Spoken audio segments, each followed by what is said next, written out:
Good morning. Today is a super exciting day for us because today is going to be the day that my husband and I are going to head out on our own. And it'll be the first time in 18 years that we spend a vacation together without any kids, without anybody else, just us.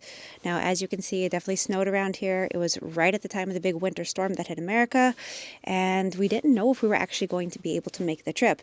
Moreover, last night I was hospitalized with anaphylaxis, but Baruch Hashem, thank God, everything got resolved. The airport is still open, the planes are still flying, and we are going to be on our way.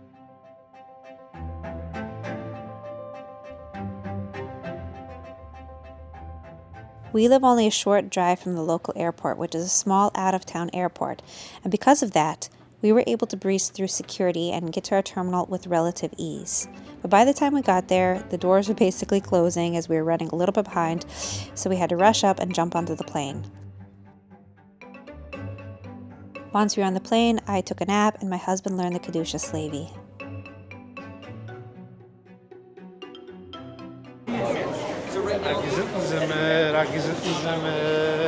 Welcome to Orlando. We just landed and I felt the temperature difference as soon as we got off the plane.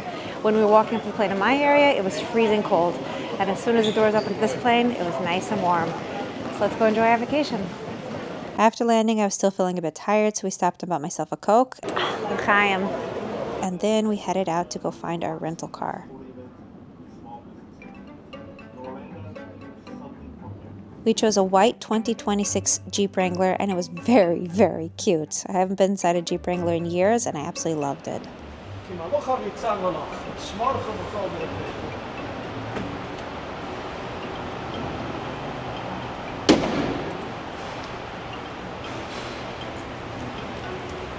Welcome to Florida. Why, thank you, kind sir. I think I found my next car. This is so cool, a Jeep Wrangler. Nifty, nifty. Driving through Orlando was definitely different from the area that we came from. Everything was bright and sunny, and the landscape was just completely different. It was a nice change of scenery.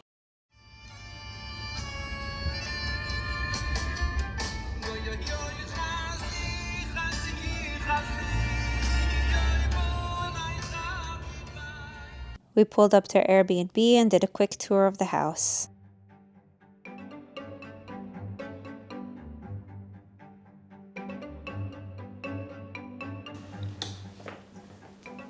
There's the pool. We're gonna have to go check that out soon. Another bedroom. Another bedroom. Another bedroom. Another bedroom. And another bedroom. So that's your bed, the top bunk. Yeah, exactly. That's where you're sleeping. Oh, this is fun. Cute.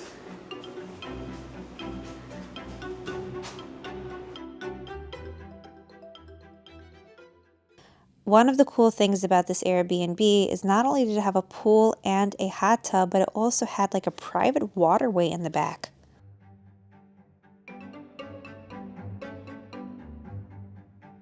There were paddle boats supplied, but in the end we didn't use them. Though it might have been a fun activity. The weather right now is amazing, but I wonder how people can live here all year round. I can't even imagine what it's like in the summertime over here. No, you ready to move to Orlando? For vacation? Yeah. Once we were settled, we decided to head out to get something to eat, so we went over to Kosher Grill. My husband chose a sandwich and he washed, and I chose a salad.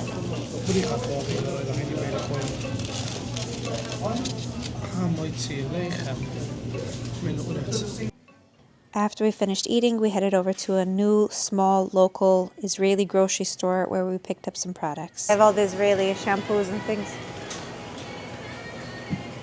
One of the things that we picked up was plastic utensils because we wouldn't be able to use the dishes inside of the rental house as they weren't kosher. After the shopping trip, we headed over to the local Chabad house where we prayed the afternoon and evening prayers, and the rabbi gave a speech in between the prayers. After that, we headed back to the rental and had some outside time. The water was way too cold for me to get into the pool, but I did enjoy the hot tub. The next morning I was up at 5 a.m. as I am by nature an early bird when I'm on a good schedule, and I was able to catch the sunrise. Good morning. It is day number 2 in Orlando, Florida. And I would say sunny Orlando, Florida, but that's not what we're experiencing. It's pretty cold today. In fact, it was so cold last night I couldn't even jump in the pool. So I hope today it's going to warm up and we'll see how the day goes. We're probably just going to have a low-key day hanging around the apartment.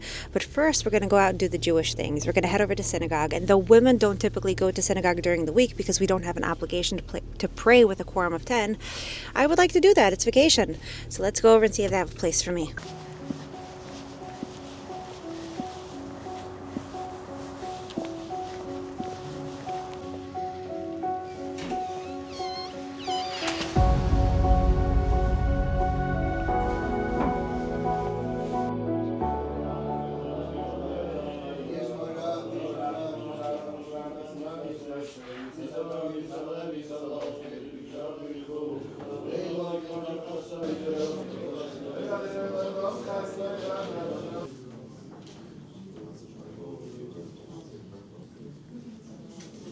All right, Florida, I don't know what's with you, but it is freezing here. I need some heat. Anyways, we just now finished davening in synagogue, and it was a really nice experience, but I had some difficulties while I was there. When I first walked in, I was looking for a siddur or a prayer book, and I found only Mizrahi ones, and I don't daven according to the Mizrahi tradition. But I decided I'm going to try this. So I tried, and I got very, very confused. I eventually just put it away, and I'm like, let me see if I can find something else. And after a few minutes of digging, I found a Nusach Sfard, so I'm like, yay, I got this, all right? I usually daven Nusach Sfard. But what I didn't realize is that this siddur was not exactly the same as the one that I use. I usually use the Kol Yaakov, and this was the Eis Ratzain. So there were some minor differences. I managed, I got through the davening, and I know tomorrow I'll bring my own siddur because it's 100% what I'm used to. And other than that, it was just really nice experience. I love to be inside of synagogue. I love to be in the environment. It's incredibly holy. So Baruch Hashem, thank God I had this experience. I don't usually go to synagogue, so it was very nice. Now let's go on to the rest of our day. We just popped over to the local Winn-Dixie, which has a kosher food section. And we picked up some things like kosher egg salad, kosher tuna salad, sliced pastrami, some lox. I got myself hazelnut bamba, a nice treat for vacation. We just got some things to keep us going because as kosher-keeping Jews, wherever we go, we have to have food, obviously, and we can't just stop into a McDonald's or something like that. That's a no-go for kosher keepers. So yeah, we fueled up, and later we'll go out to eat for supper again. But until then, we don't want to be starving. So let's take this home, let's go eat something, and then we'll continue with our day.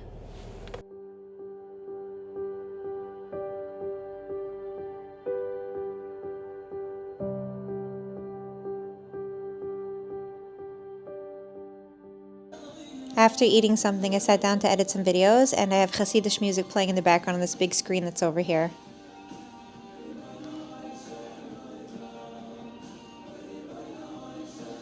It's pretty cool how far Jewish media has come in recent years.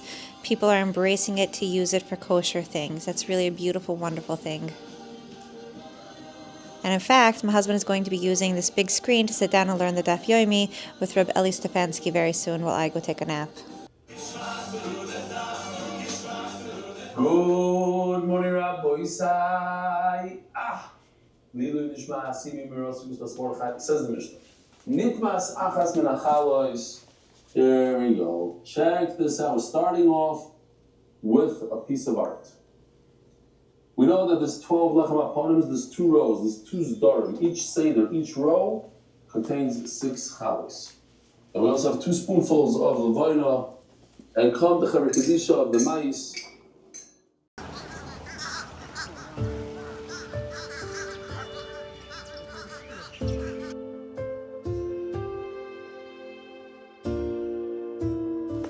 We have a new friend. Hey, Libby. Baruch Hashem, the weather warmed up. We got some outside time. We went for a walk. I got a nap in. And now we're heading out for the evening prayers, supper, and souvenir shopping. Let's go.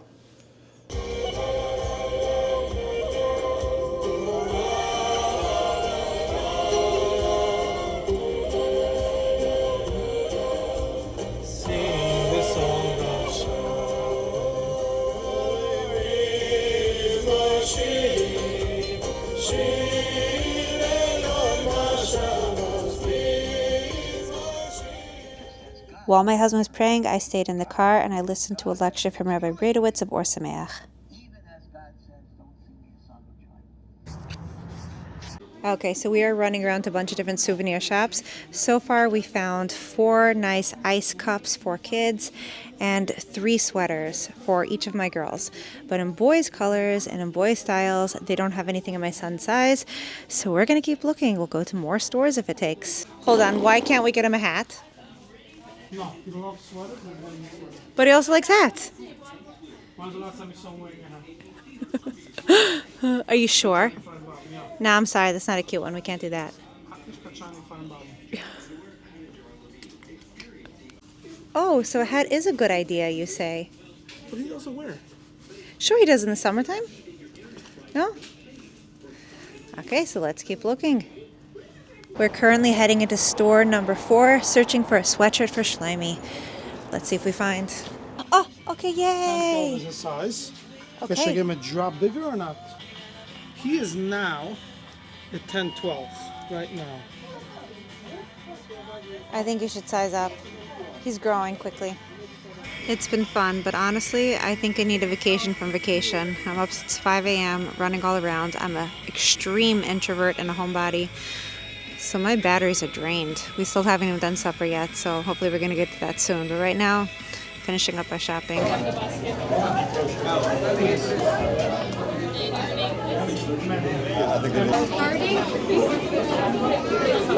So the kosher restaurant was totally packed. We decided to just get our food to take out, and I guess we'll eat it back at the apartment. While we ate, I discussed the lecture that I had listened to, and my husband added a few bits of Torah of his own. Yisrael was one of the big advisors to Paro. Yeah? Mm-hmm. So it means he lived through the 10 Maccas. Right. And it was things that nobody ever saw ever happening, the 10 Maccas, right? Mm-hmm. And it says that Yisrael came to be Megair, not because the 10 Maccas of Yiras Hashem, because it was more Belushan Din, punishment. Why did he want to become a Yid? Because of Kriyas Yamsuf. Kriyas Yamsuf. Because he saw the love. He saw the Ahava. Again, he saw Dam Tzefadaya, Kina, Urav, Dev, Shchen, Burad, Arba Choshech, Makkis Bechoiris, and the Eden left Mitzrayim. But that wasn't enough why he shouldn't want to become a Yid. He felt the love from Kriyas Yamsuf, the Ahava. That's what. I guess it goes to show you that love, when you truly love somebody, you can truly impact them. And that is so much more powerful than holding a reign of authority or power over them. Respect is fantastic, respect is great. But if you have the love behind it, and a person is aware of it, then you could definitely influence them in a much more drastic way. Correct. The next morning, we were up way before the sun, and that was great because we had to pack our bags, and then we headed outside to have a little bonfire and a kumzitz and watch the sunrise. All right, last day in Orlando. We are flying back soon. We got a fire going in the fire pit, and we're watching the sun come up.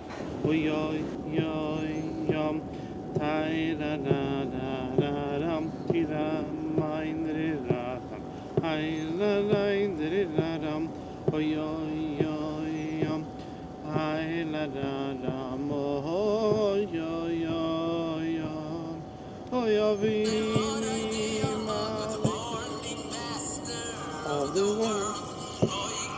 Such a nice song, this.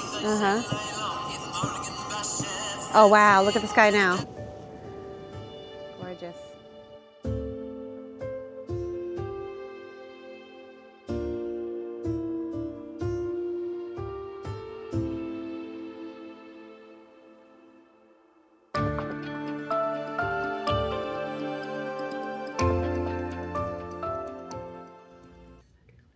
Once the sun was up, my husband headed out to pray, and I decided to pray in the house and finish the last bits of packing up. When he returned to the apartment, we loaded the car and we headed back out to the airport.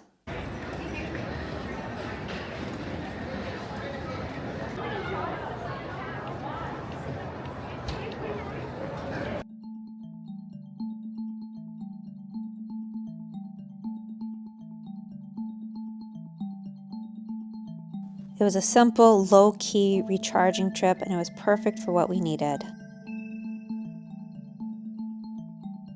During this trip, we didn't do anything massively exciting, but we simply had a chance to recharge our batteries, and that's exactly what we needed. Our kids managed really well while we were gone, and they were super excited to get the souvenirs that we had bought for them. In all regards, the trip really was super successful, and maybe we'll do it again next year.